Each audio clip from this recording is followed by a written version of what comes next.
Hey guys, what is up? Chris Blum here with another video. Hope you have been enjoying the videos thus far on this channel. And if you have, please consider subscribing, leave any questions you have in the comments below, and of course, give this video a like. So in today's video, I will be discussing a topic that comes up in most companies' lifetimes, whether or not it's the right solution for them, which is that of a sublease. So a sublease is, of course, when a tenant acts as a landlord and leases their space to a subtenant. So the first step in examining if a sublease is the right option for your company is to look at your current lease document with your landlord and see if it is even an option. Most leases will allow for a sublease provision, usually with the landlord's written approval, which cannot be unreasonably withheld. There may be some carve-outs. For example, if a tenant has been touring a building direct, a lot of times a landlord will have the right to prevent them from leasing your sublease. This is to prevent tenants from undercutting the direct landlord, pricing their space way below market, and causing the master landlord to lose out on potential long-term tenants. That said, whether it's something you do yourself or something you have your broker do, I always recommend that you check with your landlord and see if they have a desire to take the space back. If prices have risen enough since your lease was signed, it may be beneficial for the landlord to recapture your space and lease it on the direct market, especially if the building has low vacancy.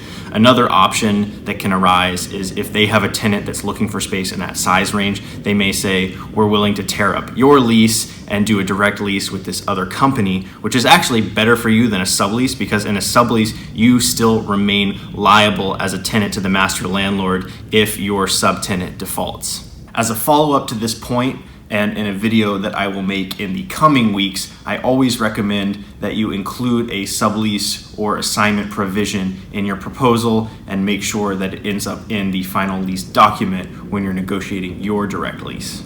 Okay, so you've reviewed your lease and you have the right to sublease. Now is time for step 2, which is reviewing your priorities. So typically there's 2 reasons that a company would want to sublease space. Either they're quickly growing and outgrowing their space, which is a good problem to have, or 2, they're in too much space. Either the business is struggling, you're going out of business, you need to move locations, or perhaps you just took too much space when you signed your direct lease. Regardless, the end result is generally the same. You're trying to recapture as much of the original lease obligation as possible. So there's 2 things that you need to look at. 1 is the rate at which you signed the lease, and 2 is the remaining term that you have left. In an ideal world, you would sign a lease tomorrow at the rate that you're paying with increases that align with the increases of your direct lease. Then you would be paying 0. Typically, this is not achievable, and in most cases, subleases trade at a discount to the direct going rate. So I always suggest that you or your broker look at what the building that you're in is going for now. It may have changed since you leased space. It probably has, if any time has passed, as well as comps and availables in the surrounding area of your building. This will give you an idea of what you should price, and depending on how aggressive you want to be and how quickly you want to lease your space, you may put it on the market at a significant discount. The other thing that is, of course, going to make a difference in subleasing your space is the quality of the space. If it's older space that isn't set up for today's companies, then it may be harder to sublease, and you may have to put it at further discount than if it was a recently remodeled space or is otherwise attractive to current tenants. To think about it another way, you can put on a tenant's hat, and typically when a tenant is looking for a sublease, they're looking for 2 things. 1 is flexible term, so not having to sign the usual 3 to 5 year lease with a master landlord, and the second is flexible rate. Can they get a discount to the going rate in the market? So if you're able to achieve these things, it can help sublease your space, and also any solutions that you can provide that a tenant would want, such as furniture in place or an immediate commencement date, will help tenants be attracted to your space and want to sublease your space.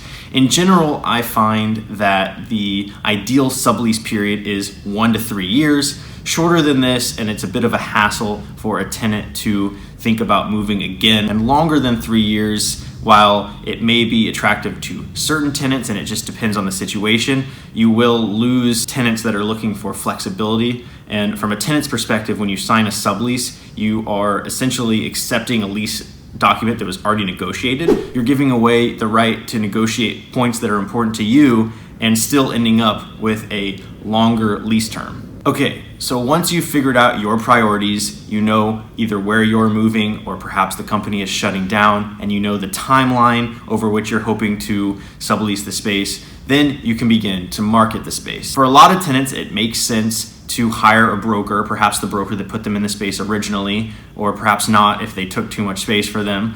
But a broker can help with listing and getting the property out to as many eyes as possible. But because you are now acting as the landlord, you are going to have to pay to list with a broker. Typically, fees range from around $2.50 to $3 per square foot per year, or 5 to 6%, depending on what market you're in. And these fees will be split, again, depending on market standards and what is the norm in your market, between the listing and procuring broker. So the procuring broker in this case is going to be the broker that brings the tenant to your sublease. The listing broker is the broker that you hire to market and list your property. Of course, you may know other tenants, especially if you're in fields where collaboration between tenants is common. You may know of other companies looking for space, and perhaps you don't need to hire a broker, but the steps and desired outcome are generally the same. So as always, I hope you enjoyed today's video and found it entertaining and informative. If you're enjoying the channel, consider subscribing and leave any questions and comments you have in the comments below.